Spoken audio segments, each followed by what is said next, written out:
makaranta.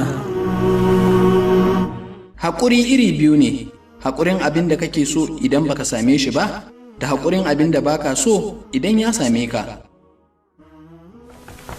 Ba za ka sauka tashar nasara ba har sai ka hau motar haƙuri da ƙoƙari da sadaukarwa. Kowa ya iya haƙuri, ya iya kumai.